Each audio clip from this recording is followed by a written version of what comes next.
Right now I'm here at a bus station here, Ruhango bus station. So I'm going to Ruhango district. Yeah, we're gonna travel and see outside of Kigali how outside of Kigali look like. I hope you're gonna enjoy. I hope you're gonna like it. So what you need is like keep watching and have fun and enjoy. And yeah, we're gonna like the road will travel for like 2 hours or one and a half or 2 hours. Yeah. So ready. Yeah, ready. So let's go. Let's go.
So guys, that's it.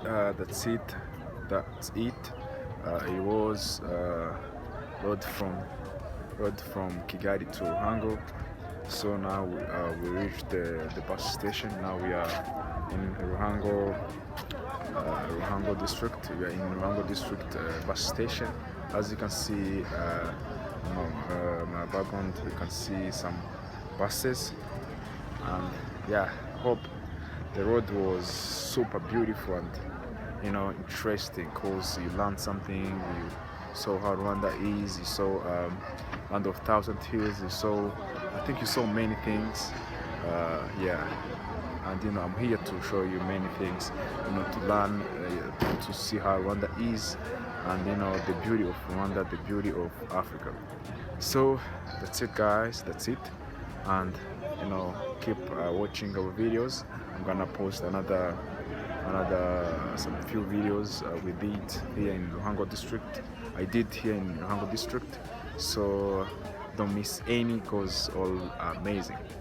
So if it is your first time to the channel, please hit the subscribe button and turn the bell on, so you can be notified when I upload the video. And also you can share, you can smash like button if you like the video. So you can comment down below which video do you want us to do, or which place do you want us to visit. As many of you requested me to go outside of Kigali, you see how outside of Kigali look like. Then now I'm outside of Kigali. All right, then I answered your questions because I know many people asked me that. Then I did it, and I'm gonna do many travel outside of Kigali. What you need is stay tuned. All right. Okay, so you can donate our support to support our channel via PayPal or Patreon. Links are down below in the description. You can go there, you will find the links. You can support or donate to our channel. We can grow together, we can develop together. So that's it, guys, and see you to the next video. Love you all, and share. Love and peace.